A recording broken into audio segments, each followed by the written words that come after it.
আসসালামু আলাইকুম। সবাইকে তানিয়া সোমেন ফ্যামিলিতে স্বাগতম। আশা করি সবাই ভালো আছেন। আমি আলহামদুলিল্লাহ ভালোই আছি। এটা হচ্ছে সকাল কয়টা বাজে? ৭টা বাজে সম্ভবত। তখন দেখি আকাশটা এরকম মেঘলা। এখন প্রায় আকাশটা মেঘলা থাকে। তো রোজা তো ২২ রোজা তো শেষ। আ আ ঈদ তো চলেই এলো। তো ঈদকে সামনে রেখে ঘরদোর ভালো মতন ক্লিন করে ফেলবো আরকি। ঘরে খুব মাকড়সার জাল হয়ে যায়।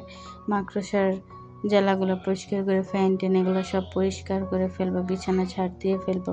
কিভাবে একটা মাস শেষ হয়ে যাচ্ছে না। ২২ রোজা শেষ আর মাত্র ৮ টা রোজাই আছে। তো বাচ্চাদের স্কুল বন্ধ কিন্তু স্কুলের পড়াগুলো দিয়েছি সেগুলোই করাচ্ছিলাম। তো বাচ্চাদের কোনো একটা কাজে যদি না বসাই তাহলে হয় কি ওরা খুব দুষ্টামি করে। যেহেতু ওরা ৩ ভাই-বোন ওরা একসাথে হলে ওদের দুষ্টামির মাত্রাটা এভাবেও অনেক বেড়ে যায়। তো ভিডিওর মাঝখানে একটা কথা বলবো আপনাদের থেকে আ রিকোয়েস্ট করব অবশ্যই ভিডিওতে একটা লাইক করে ভিডিওটা কন্টিনিউ করবেন। তো ঘরদোর গুছিয়ে বারান্দা এত সুন্দর বাতাস বারান্দায়। সকালে কুয়াশা মানে মেঘলা থাকলেও দুপুর দিক দিয়ে বা ১১টা-১২টার দিক দিয়ে তখন হয় কি সুন্দর রোদ উঠে যায়। বারান্দাটার খুব বাতাস আসে লাগিয়ে দিব। কারণ না হলে ঘর ঝাড়ু দেওয়া যাবে না বাতাসের জন্য। এক করে সবগুলা ঘরই পরিষ্কার করে ফেলবো। হুম, তো সবার কি ঈদের মার্কেট করা হয়ে গেছে নাকি? যেহেতু রোজা ২২ টা শেষ হয়ে গেছে আর মাত্র কিছুদিন। আমার এখনো করা হয়নি। টুকটাক বাকি আছে কমপ্লিট করা হয়নি। কমপ্লিট হলে অবশ্যই আপনাদের মাঝে শেয়ার করব। তো সেদিন শু ক্যাবিনেটটাও আরকি পরিষ্কার করে ফেললাম। যেহেতু জায়গা তো করতে হবে, নতুন জুতা কিনে নিয়ে আসলে রাখার মতন জায়গা তো রাখতে হবে। সামনে ঈদকে সামনে রেখে সবকিছু টুকটাক করে গুছিয়ে ফেলবো।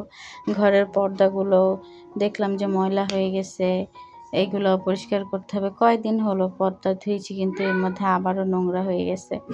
ঘরদোর ভালো করে ঝাড় দিয়ে বাকি কাজ শেষ করে বাচ্চাদের খাবার খেতে দিব। আ আ রোজার মধ্যে একটা জিনিস খুব রহমত হয়েছে যে আমার ছোট বাবুটা এখন নিজে খাওয়া শিখে গেছে। তো সন্ধ্যাবেলা উনি ইফতার কিনে নিয়ে আসছিল এই হালকা পাতলা। তারপর অনেকদিন ধরে এরকম পায়জামাটা মানে 3 পিস কেটে রাখছিলাম কিন্তু সেলানো হয় নাই। তো চিন্তা করলাম যে এখন বসে পায়জামা সেলিয়ে ফেলি যেহেতু ঈদে 3 পিসটা পরবো। তো সেই ক্ষেত্রে আর আলসামি না করে কাজে লেগে পড়লাম। আমি যেহেতু ঢিলাঢালা পরতে পছন্দ করি, সেই ক্ষেত্রে হচ্ছে আমি ঢিলাঢালা করেই বানাই। অবশ্য এখানে আমি প্লাজো পায়জামাটা বানাচ্ছিলাম। প্লাজোর মধ্যে একটু ঢোলাটা একটু বেশিই দিছিলাম আরকি। নিজের কাজ নিজে করলে না অনেক আরকি ভালোই লাগে। নিজের কাজ নিজে করলে না ভালোই লাগে। যদি ভুল-টুলও হয় তাহলে নিজেরটা নিজে আরকি আবার ঠিক করা যায়, সংশোধন করা যায়। কিন্তু গেলে তো হয় না। নষ্ট হয়ে গেলে বা কিছু হইলে পরে আর ঠিক করা যায় না। এই তো আজকের ভিডিওটা এ পর্যন্তই।